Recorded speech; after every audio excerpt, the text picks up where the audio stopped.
Chapter 2 Search for Mr. Hyde. That evening Mr. Utterson came home to his bachelor house in somber spirits, and sat down to dinner without relish. It was his custom of a Sunday, when this meal was over, to sit close by the fire, a volume of some dry divinity on his reading desk, until the clock of the neighbouring church rang out the hour of 12, when he would go soberly and gratefully to bed. On this night, however, as soon as the cloth was taken away, he took up a candle and went into his business room. There he opened his safe, took from the most private part of it a document endorsed on the envelope as Dr. Jekyll's will, and sat down with a clouded brow to study its contents. The will was a holograph, for Mr. Utterson, though he took charge of it now that it was made, had refused to lend the least assistance in the making of it. It provided not only that in case of the decease of Henry Jekyll, M.D., D.C.L., L.L.D., F.R.S., etc., all his possessions were to pass into the hands of his, quote, friend and benefactor, Edward Hyde, close quote. But in the case of Dr. Jekyll's, quote, disappearance or unexplained absence for any period exceeding 3 calendar months, close quote, the said Edward Hyde should step into the said Henry Jekyll's shoes without further delay, and free from any burden or obligation beyond the payment of a few small sums to the members of the doctor's household. This document had long been the lawyer's eyesore. It offended him both as a lawyer and as a lover of the sane and customary sides of life, to whom the fanciful was the immodest. And hitherto it was his ignorance of Mr. Hyde that had swelled his indignation. Now, by a sudden turn, it was his knowledge. It was already bad enough when the name was but a name of which he could learn no more. It was worse when it began to be clothed upon with detestable attributes, and out of the shifting, insubstantial mists that had so long baffled his eye, there leaped up the sudden, definite presentiment of a fiend. "I thought it was madness," he said, as he replaced the obnoxious paper in the safe, "and now I begin to fear it is disgrace." With that he blew out his candle, put on a greatcoat, and set forth in the direction of Cavendish Square, that citadel of medicine where his friend the great Dr. Lanyon had his house, and received his crowding patients. If anyone knows, it will be Landon, he had thought.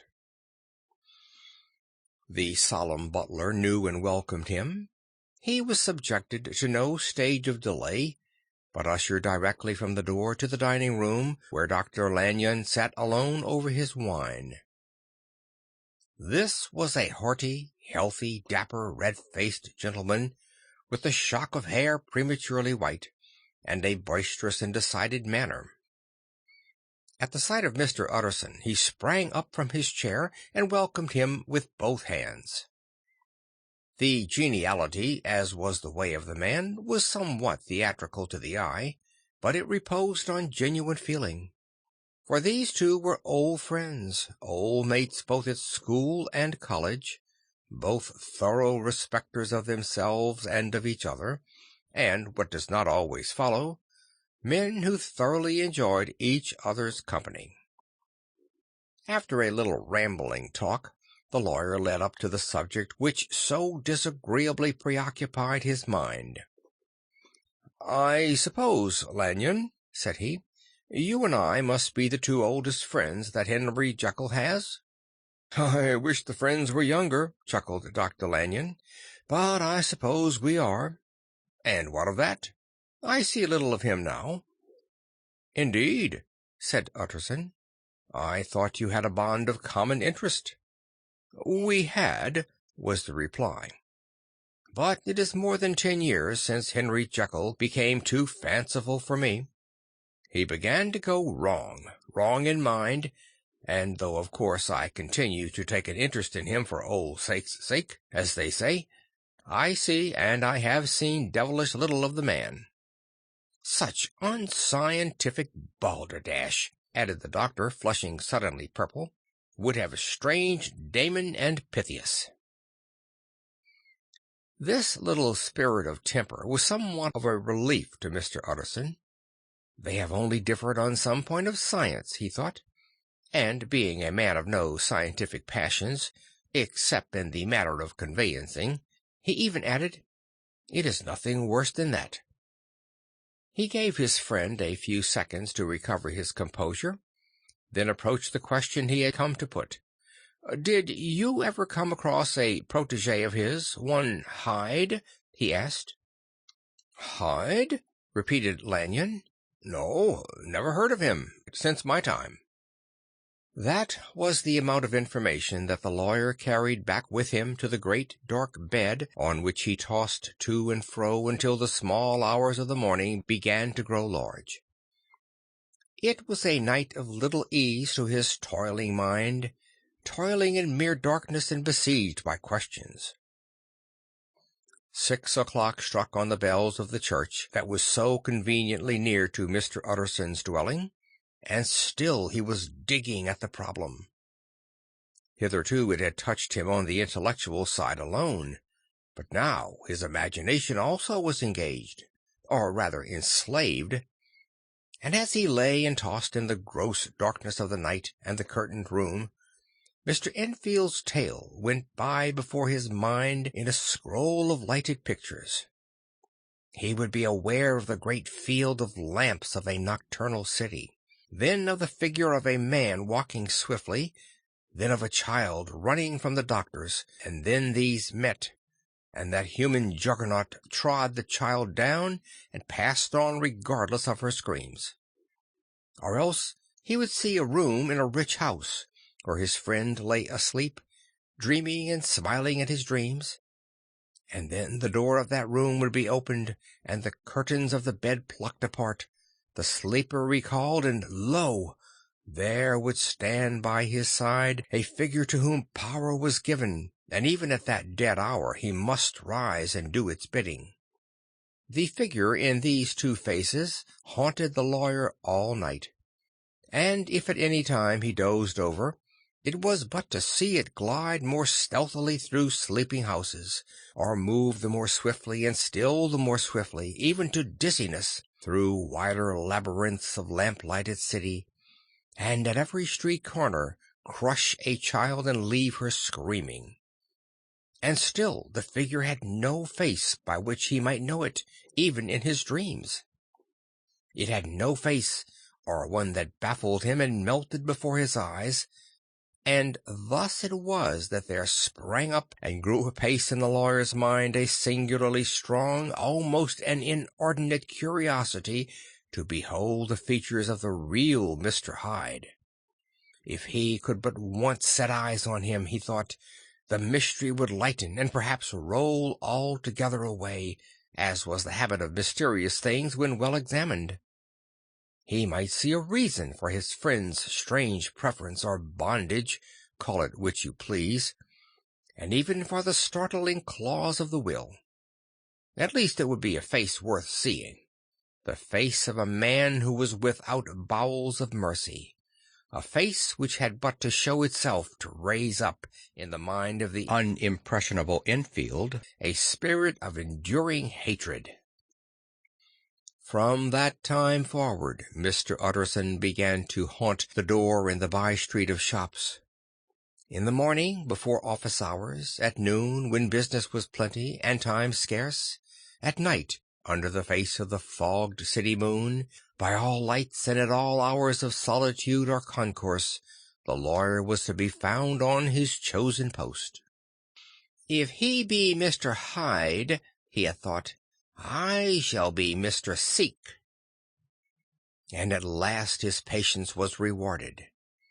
It was a fine, dry night, frost in the air, the streets as clean as a ballroom floor, the lamps unshaken by any wind, drawing a regular pattern of light and shadow. By 10 o'clock, when the shops were closed, the by-street was very solitary, and, in spite of the low growl of London from all round, very silent. Small sounds carried far, Domestic sounds out of the houses were clearly audible on either side of the roadway, and the rumor of the approach of any passenger preceded him by a long time. Mr. Utterson had been some minutes at his post, when he was aware of odd, light footsteps drawing near. In the course of his nightly patrols, he had long grown accustomed to the quaint effect with which the footfalls of a single person, while he is still a great way off, suddenly spring out distinct from the vast hum and clatter of the city. Yet his attention had never before been so sharply and decisively arrested, and it was with a strong superstitious prevision of success that he withdrew into the entry of the court. The steps grew swiftly nearer, and swelled out suddenly louder as they turned the end of the street. The lawyer, looking forth from the entry, could see what manner of man he had to deal with. He was small and very plainly dressed, and the look of him, even at that distance, went somehow strongly against the watcher's inclination. But he made straight for the door, crossing the roadway to save time, and as he came, he drew a key from his pocket like one approaching home. Mr. Utterson stepped out and touched him on the shoulder as he passed.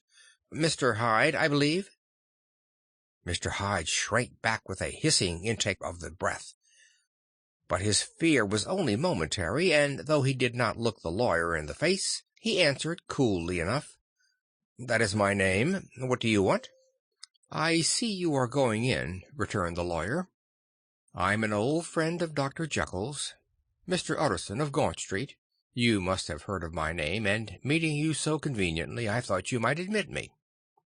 "You will not find Dr. Jekyll. He is from home," replied Mr. Hyde, blowing in the key.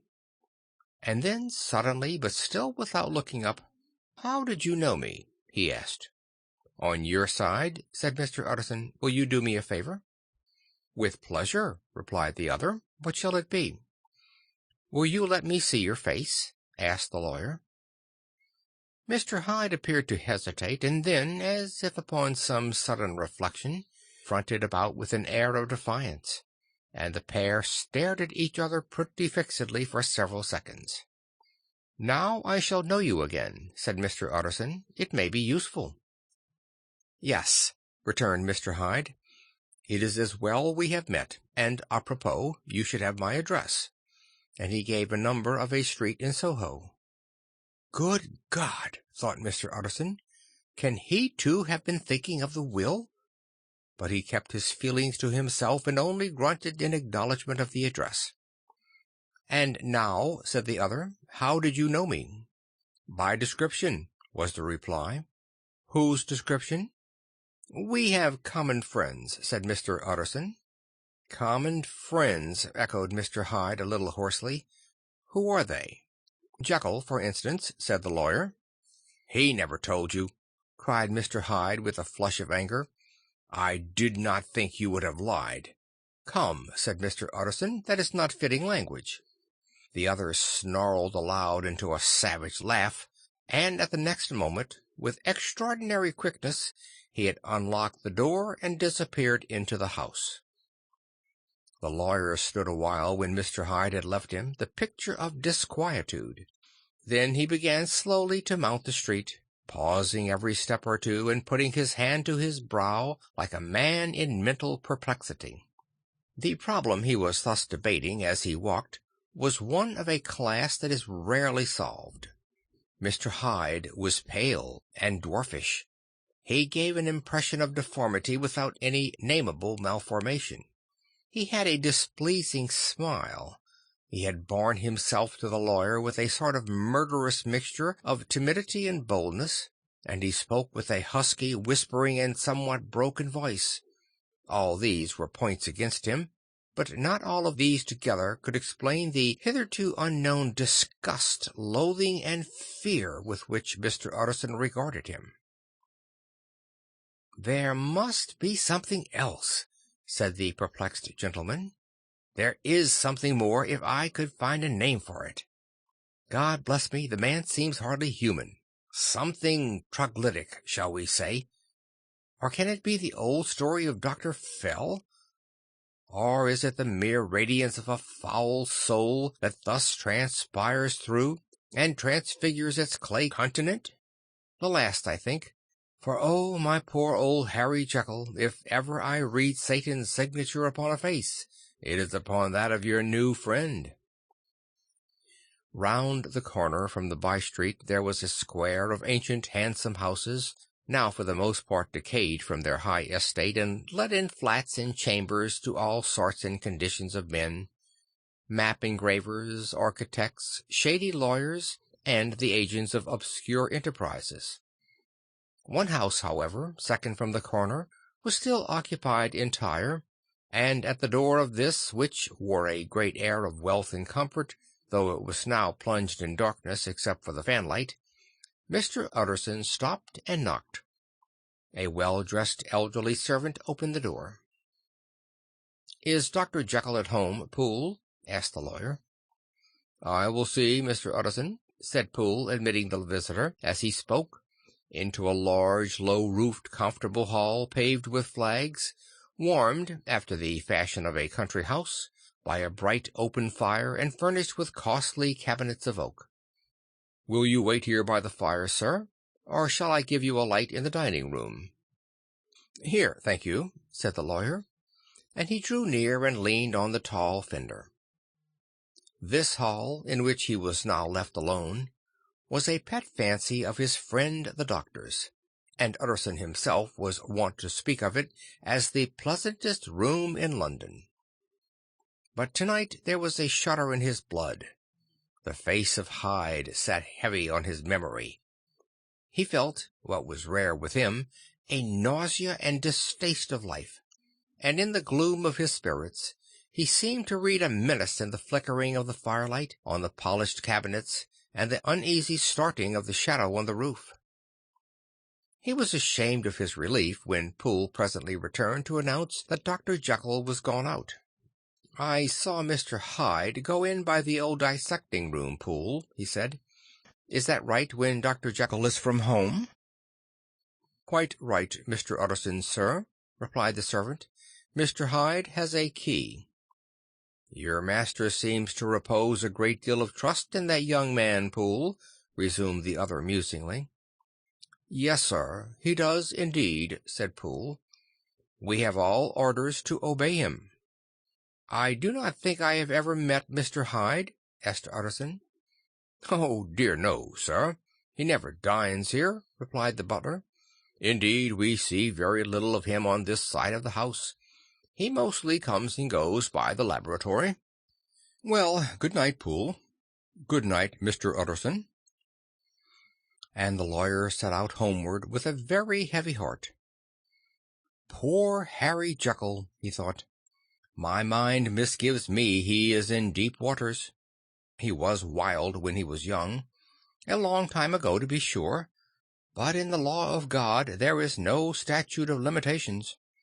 Aye, it must be that, the ghost of some old sin, the cancer of some concealed disgrace.